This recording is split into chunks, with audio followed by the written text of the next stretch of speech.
Sikasso. Sikasso. Voilà, merci beaucoup. Ani sɔgɔma tuguni. An sira hɛrɛ la, Ala ka tile ɲuman ban.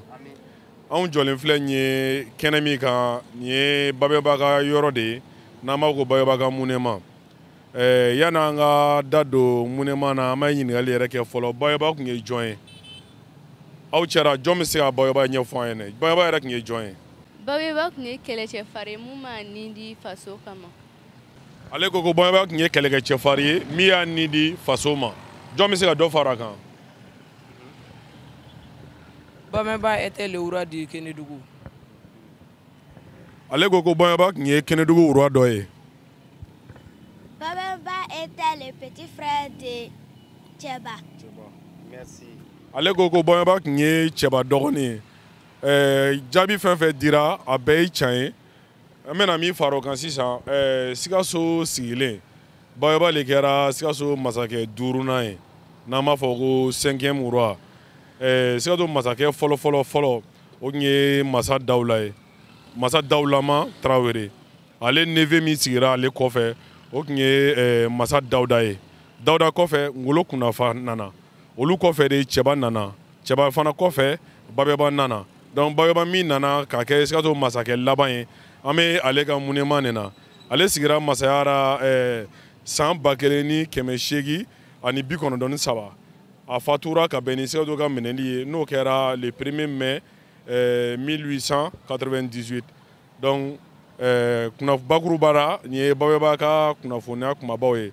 Komi ɲɛmɔgɔ bɛ yan David, ni dɔ b'ale fɛ ka fara Babɛba ka ko kan a b'o lase aw tulo kan. Babɛba tun ye cɛ ye, an ye caman kɛ Babɛba ka baro la. Assimi bɛ jɔyɔrɔ min na bi, Babɛba tun b'o jɔyɔrɔ kelen de na, mɔgɔ ma sɔn jɔnya ma. Donc a ɲini bɛ aw fana fɛ aw kana sɔn jɔnya ma. Maliyɛn den tɛ sɔn jɔnya ma, maliyɛn tɛ sɔn dɔgɔyalima ma. Donc ale ye tubabuw tagabolo ye, ka tubabuw ka laɲini ye, ka essayer ka a bali. Ne ye mɔgɔ mɔgɔ k'i bɛ tubabuw ka laɲini bali, a dɔw la a kɔfɛ sɛgɛn caman b'a la. An kɔni bɛ dugawu de kɛ an ka président Assimi, Ala k'a kisi o tɔɔrɔ ma. An b'o kɛnɛ de kan. O monument de filɛ nin bi, martyr de don. Cɛ min y'a fɔ ka tila k'a kɛ, a y'a jira k'a fɔ tant que n'ale bɛ balo la, tubabukɛ sen tɛ don Sikaso yan. Tubabukɛ sen donna Sikaso, a y'a darakan bɔ a sira fɛ, a y'a yɛrɛ fa. Bon anw bi tile mɔgɔw an b'a fɔ an tɛ tila k'a kɛ. Donc anw minnu ye denmisɛnninw ye ni histoire ninnu bɛ langale anw ye, c'est pour que an ka dusu de ta. K'a jira k'a fɔ an bɛnbakɛ minnu tɛmɛna olu ma kɛ maa lankolon ye, an bɛnbakɛ minnu tɛmɛna olu kɛra cɛkisɛw de ye. Walasa aw yɛrɛ bɛ kɛ cɛkisɛ ye, walasa aw yɛrɛ bɛ dusu ta, aw kana sɔn jɔnmaya ma. Maliyɛnya tɛ jɔnmaya ye, maliyɛnya tɛ jɔnmaya fɛ, maliyɛn den tɛ jɔnmaya fɛ. Donc an fana kana sɔn jɔnmaya ma. O kɔni ne bɛ se k'o yɔrɔ de fara a kan. Donc jamana kɔni nin kɛ komi an bɛ tɛmɛ, mɔgɔ caman bɛ tɛmɛ k'a ye u t'a dɔn ko monument min don, Babɛba ka monument de ye, an filɛ o de kɔrɔ bi. Sikaso. Sikaso. Ɲɛmɔgɔ David bɔra ka kuma min fɔ Babɛba kan, n'o kɛra ne ka farankanw ye. N'a sɔrɔ ni ɲininkali bɛ aw yɛrɛ bolo Babɛba kan, ou bien ni Sikaso histoire kan, ni mɔgɔ min ma min faamuya, a bɛ se ka ɲininkali kɛ. An bɛ min dɔn an b'o ɲɛfɔ a ɲɛna, n'an tɛ min dɔn an fana b'o ɲini ka o jaabi di aw ma. Komi mɔgɔ tɛ se k'a bɛɛ dɔn, an fana bɛ ɲini na komi aw bɛ ɲini na cogo min na. Donc an fana bɛ ɲinili kɛ ka fara aw ta kan. Donc kuma b'aw bolo, ɲininkaliw dayɛlɛra. Ne bɛ fɛ k'a dɔn jɔn de ye nin monument in jɔ. Munukɛnɛma dɔ de tun jɔlen bɛ i n'a fɔ manangala bɛ cogo min, manabɛlɛ bɛ cogo min.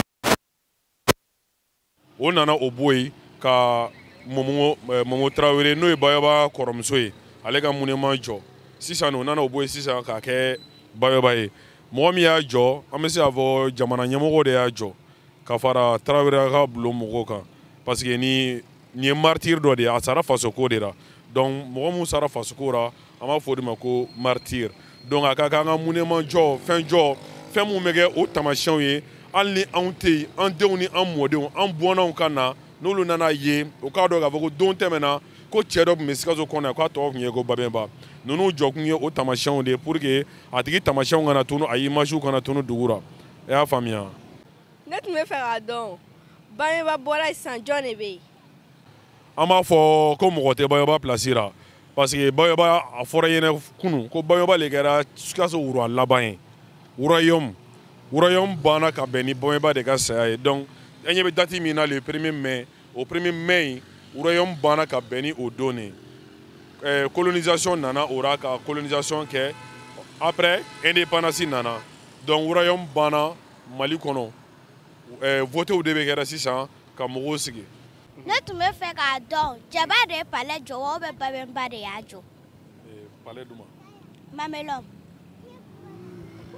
Bon baara mun kɛra Mamelon ninnu na cɛba de y'a daminɛ cɛba de y'a baara kɛ mais hali bi cɛba min tɛ kɛlɛkɛmɔgɔ ye ale tun bɛ bɛn ɲini ani tubabuw kun ka di ani tubabuw tun bɛ baara kɛ jagoya ni e fana nana min ɲɛmɔgɔyara Bayɔrɔ nani ɲɛmɔgɔyara ale de tubabuw fɛ jagoya a fana bɛ dɔ fara a ka système de défensif kan donc Bayɔrɔ fana ye baara dɔw kɛ a la pour que ka se k'a bila yɔrɔ la cɛbaya dan yɔrɔ min na ka se k'a tɛmɛ o yɔrɔ la hali taara ko mun filɛ nin ye cɛbaya jɔ daminɛ mais Bayɔrɔ fana nani Bayɔrɔ ye dɔ fara a kan parce que ale tun bɛ kɛlɛw labɛn na i y'a faamuya donc cɛba le y'a baara daminɛ Bayɔrɔ y'a laban.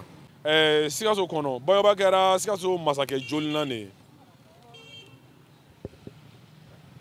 Bayɔrɔ kɛra Sikaso masakɛ duurunan de. A ko Bayɔrɔ kɛra Sikaso masakɛ duurunan de ye o ye tiɲɛ ye yanni Bayɔrɔ cɛ masa joli tɛmɛna Bayɔrɔ ɲɛ yanni Bayɔrɔ cɛ. Masaden naani. Ne bɛ se k'o tɔgɔ fɔ fɔ. A ko masakɛ naani de tɛmɛna yanni Bayɔrɔ nali cɛ o masakɛ naani jɔn bɛ se k'o tɔgɔ fɔ an ye. Masakɛ naani ninnu tɔgɔ Masa Dawuda ale ni Masa Dawuda ani Masa Koyanfan ale ni Cɛba. Ngolo Koyanfan.